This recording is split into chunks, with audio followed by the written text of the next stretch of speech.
Hi friends, welcome to my channel Prajees kitchen. ഇന്ന് നമുക്കൊരു chicken കറി ഉണ്ടാക്കിയാലോ. പാലക് ചിക്കൻ, അതായത് സ്പീനിച്ച് ചിക്കൻ കറിയാണ് ഞാനിവിടെ ഉണ്ടാക്കുന്നത്. ചീരയിലല്ല, സ്പീനിച്ച്, ഇനി വേറെ പേര് എനിക്ക് അറിഞ്ഞൂടാ കേട്ടോ. സ്പീനിച്ച് വെച്ച് നമുക്കൊരു ചിക്കൻ കറി ഉണ്ടാക്കാം. ഇതിന് വേണ്ടി ഞാൻ എടുത്തിരിക്കുന്നത് ചിക്കൻ ബ്രസ്റ്റിൻ്റെ ക്യൂബ്സുകളാണ്. ഇതേപോലെ തന്നെ മേടിക്കാൻ കിട്ടുന്നതാണ്. ഇത് പാലക് ചിക്കൻ കറി ഉണ്ടാക്കുമ്പോഴത്തേക്ക് ഏറ്റവും നല്ല ഈ മാംസം മാത്രമുള്ളതാണ്, ബോണൊന്നും ഇല്ലാത്തതിന് ഏറ്റവും നല്ലത്. അപ്പോൾ ഇതിലേക്ക് നമുക്ക് കുറച്ച് സോൾട്ട് ആഡ് ചെയ്ത് കൊടുക്കാം.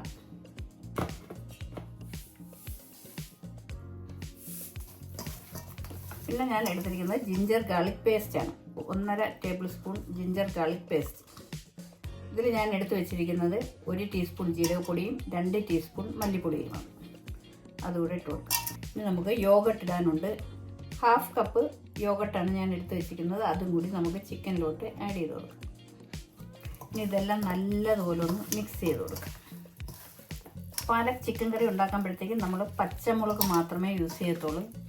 പക്ഷെ നമുക്ക് കുറച്ച് എരിയൊക്കെ വേണമെന്നല്ലേ, ഇവിടെ മക്കൾക്കും കുറച്ച് എരിയൊക്കെ അവർക്ക് വേണം. അതുകൊണ്ട് ഞാൻ 1 ടീസ്പൂൺ മുളക് പൊടി കൂടി ഒന്ന് ആഡ് ചെയ്ത് കൊടുക്കുകയാണ്. നമ്മളെ കേരള സ്റ്റൈൽ പാലക് ചിക്കൻ കറി ഉണ്ടാക്കുന്നതായിരിക്കും ഏറ്റവും നല്ലത്. അല്ലെങ്കിൽ നമ്മളെ കേരളീയർക്കൊന്നും അത്ര ഇഷ്ടപ്പെടത്തില്ല. നമുക്കിതൊന്ന് അടച്ച് വയ്ക്കാം. അടച്ചൊരു 15 മിനിറ്റ്സ് കഴിഞ്ഞിട്ട് നമുക്കിതെടുക്കാം. ആ സമയം കൊണ്ട് നമുക്ക് സ്പീനിച്ചാണ്. സ്പീനിച്ചിനെ നല്ലതുപോലെ കഴുകി വൃത്തിയാക്കി വെച്ചിരിക്കുകയാണ്. അടിപൊളിയാക്കിയിട്ടുണ്ട്. ഒരു പാത്രത്തിൽ ഞാൻ വെള്ളം എടുത്തിരിക്കുകയാണ്. ഈ വെള്ളം ഒന്ന് തിളച്ച് വരണം. ഇനി നമുക്ക് നോക്കാം. വെള്ളം ബോയിലായി വരുന്നുണ്ട്. അതിലേക്ക് ഞാൻ സ്പീനിച്ചിനെ ഇട്ട് കൊടുക്കുകയാണ്. ചെറുതായി ഒന്ന് വാടി കിട്ടാൻ വേണ്ടി മാത്രമാണ് ഇടുന്നത്. ഇനി ഈ വെള്ളത്തിനകത്തേക്ക് 1 ടേബിൾ സ്പൂൺ വെനിഗറാണ് ഒഴിക്കുന്നത്. 1 ടേബിൾ സ്പൂൺ വെനിഗറും 1 ടീസ്പൂൺ ഷുഗറാണ്. അതുകൂടെ ഒന്ന് ആഡ് ചെയ്ത് കൊടുക്കുക. ഇനി ഒരു 2 മിനിറ്റ് ഇതേപോലെ കിടക്കട്ടെ. ഇല്ലയുടെ കളർ മാറാനേ പാടില്ല. ഒരു പച്ച കളർ തന്നെ നമുക്ക് വേണം. അതുകൂടെ ഒഴിക്കുമ്പോഴത്തേക്ക് ഇലയുടെ പച്ചപ്പ് അങ്ങ് നഷ്ടപ്പെട്ടു പോകത്തില്ല. ഇപ്പോൾ 2 മിനിറ്റ് ആയിട്ടുണ്ട്. ഞാൻ ഫ്ലെയിം ഓഫ് ചെയ്തിട്ടുണ്ട്. ഞാൻ കുറച്ച് വെള്ളം എടുത്ത് ഇവിടെ വെച്ചിട്ടുണ്ട്. നല്ല തണുത്ത വെള്ളം. നാട്ടിലൊക്കെ ആണെങ്കിൽ ഐസ് വാട്ടറിൽ ഇടുന്നതായിരിക്കും ഏറ്റവും നല്ലത്.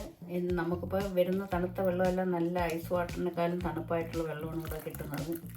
ഞാൻ ഈ തണുത്ത വെള്ളത്തിലോട്ടങ്ങ് ഇട്ട് കൊടുത്ത് ഇലയെല്ലാം ഇപ്പോഴും അതുപോലെ തന്നെ ഇരിക്കുന്നുണ്ട്. അങ്ങനെ ഇലയെ ഞാൻ തണുത്ത വെള്ളത്തിലങ്ങ് ഇട്ട് കൊടുത്ത് ഇനി ഈ ഇലയെ നല്ലതുപോലെ ഒന്ന് പിഴിഞ്ഞെടുക്കാം. ഇപ്പോൾ ഇതിൽ ചൂടൊന്നുമില്ല. നല്ലതുപോലെ ഒന്ന് വെള്ളം കളഞ്ഞ് എടുക്കണം. ഓക്കെ, ഇപ്പോൾ കണ്ട ഇലയുടെ പച്ചപ്പ് മാറാതിരിക്കണം. ഞാൻ മിക്സിയുടെ ജാറിലോട്ട് ഇട്ട് കൊടുക്കണം. അങ്ങനെ ഇല നല്ല സ്മൂത്തായിട്ട് അടിച്ചെടുത്തിട്ടുണ്ട്. മിക്സി കഴുകിയെടുത്ത വെള്ളമാണ് ഇത്. നമുക്ക് ആവശ്യമുണ്ടെങ്കിൽ ഇതിലോട്ട് ഒഴിച്ചു കൊടുക്കാം.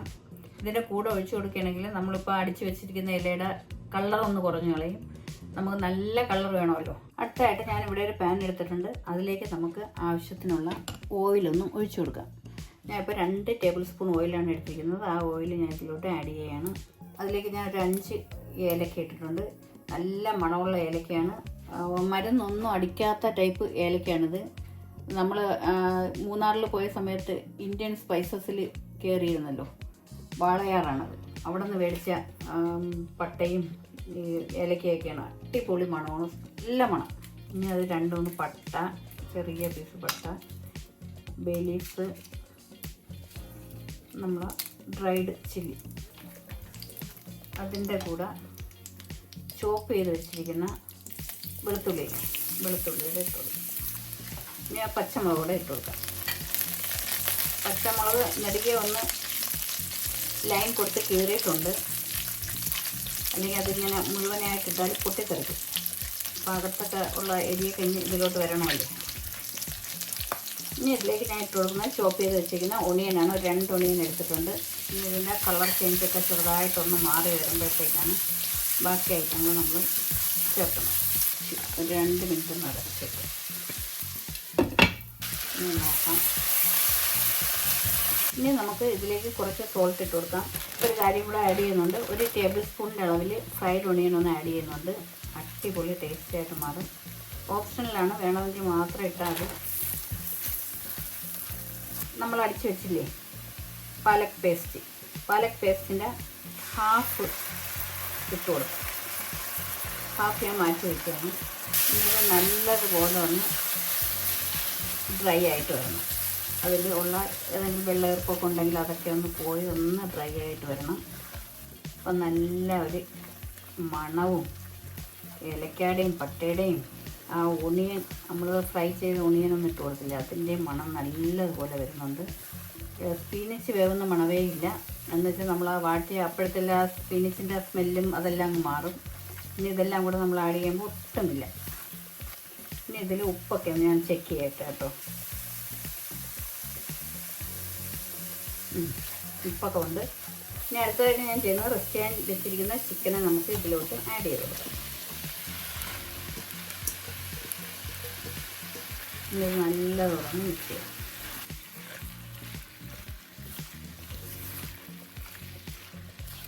നമ്മൾ 1 ടേബിൾ സ്പൂൺ ഗീയാണ്. ഇനി ഇത് ഗരം മസാലയാണ്, ഞാനിവിടെ നല്ലതുപോലെ പൊടിപ്പിച്ചെടുത്ത ഗരം മസാലയാണ്. പിന്നെ കസൂരി മേത്തി, ഗരം മസാല 1 ടേബിൾ സ്പൂണിൻ്റെ അളവിലുണ്ട്.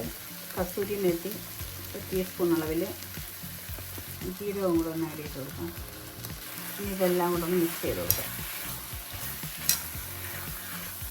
ഇനി ഇതിൻ്റെ കൂടെ നല്ല ചൂടുവെള്ളം വേണമെങ്കിൽ നമുക്ക് ഒഴിച്ചു കൊടുക്കാം. പക്ഷേ ഞാൻ ഒഴിക്കുന്നത് നേരത്തെ നമ്മൾ മിക്സി കഴുകിയ വെള്ളമില്ലേ, അത് ഞാൻ ഒന്ന് ചൂടാക്കി എടുത്തിട്ടുണ്ട്. അത് ഇതിൽ ആഡ് ചെയ്ത് കൊടുക്കാം. ഇതെല്ലാം കൂടെ നല്ലതുപോലെ ഒന്ന് മിക്സ് ചെയ്യാം. ഇനി ഇതൊരു 10 മിനിറ്റ് ഒന്ന് അടച്ച് വെച്ച് വേവിക്കാം. ഒരു 10 മിനിറ്റ് ആയിട്ടുണ്ട്. ബാക്കിയുള്ള സ്പീനിച്ചിൻ്റെ പേസ്റ്റ് കൂടെ ഇതിൽ ആഡ് ചെയ്ത് കൊടുക്കുകയാണ്. കുറച്ച് ക്രീം, ഒരു 2 ടേബിൾ സ്പൂണിൻ്റെ അളവിൽ മാത്രം ക്രീം ഒന്ന് ഒഴിച്ച് കൊടുക്കണം. ബാക്കി നമുക്ക് ഡെക്കറേഷൻ ചെയ്യുന്ന സമയത്ത് വേണം. ഫ്രഷ് ക്രീമാണ്, അതുകൂടെ ഒന്ന് ആഡ് ചെയ്തു. ഇനി ഞാൻ ഫ്ലേവർ കിട്ടുന്നതിന് വേണ്ടി ചേർക്കുന്നത് നട്ട്മഗ് ഉണ്ടല്ലേ, നമ്മളെ ജാതിക്കയുടെ അകത്തുള്ള കായില്ലേ, ആ നട്ട്മഗ്, അതിൻ്റെ ഫ്ലേവർ കിട്ടുന്നതിന് വേണ്ടി ഞാൻ ചെറുതായിട്ടൊന്ന് ഇതിൽ ഒന്ന് ഗ്രേറ്റ് ചെയ്ത് ഇടുന്നുണ്ട്. 1 പിഞ്ച് മതി, ലേശം. ഒരു അടിപൊളി മണം കിട്ടും. നല്ല മണം.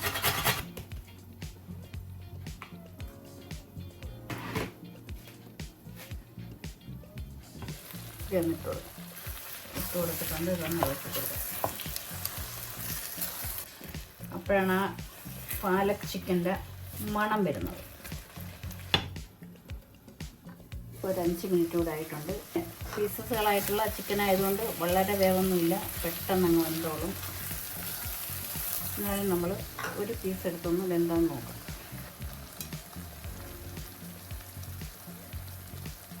ഓക്കെ, നല്ലപോലെ വെന്തിട്ടുണ്ട്. സൂപ്പറല്ലേ. ഇന്ന് ഇത് ടേസ്റ്റ് ചെയ്ത് നോക്കാം. ആദ്യത്തെ ഇവിടെ ഇല്ല. ആദ്യത്തെ ഇന്ന് 4 o'clock കഴിഞ്ഞ് എത്താൻ. മൺഡേ അവർക്ക് 1 hour കൂടെ എക്സ്ട്രാ ക്ലാസ് ഉണ്ട്. ആ ക്ലാസ് വയ്ക്കുന്നത് കൊണ്ടാണ് ഒക്ടോബറിൽ 2 weeks അവർക്ക് ഹോളിഡേ കിട്ടുന്നത്.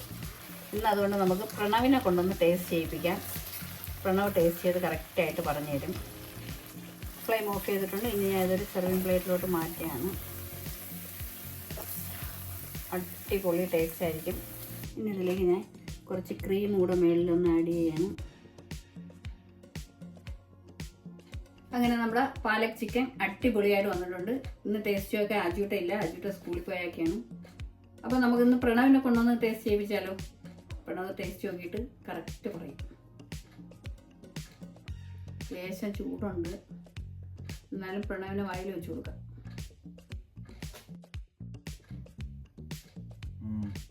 കൊള്ളാം, ടേസ്റ്റ് ഉണ്ട്. പ്രണവിന് ഈ ഗ്രീൻ കളർ കണ്ടപ്പോഴത്തേക്ക് പ്രണവിന് കഴിക്കാൻ വയ്യെന്ന് പറഞ്ഞാക്കിയായിരുന്നു. ഞാൻ നല്ല അടിപൊളി ടേസ്റ്റ് ആയിരിക്കും, ഒന്ന് കഴിച്ചു നോക്കാൻ പറഞ്ഞു. അങ്ങനെ പ്രണവ് കഴിച്ചതാണ്. കൊള്ളാം, ഒന്നുകൂടെ വന്നു.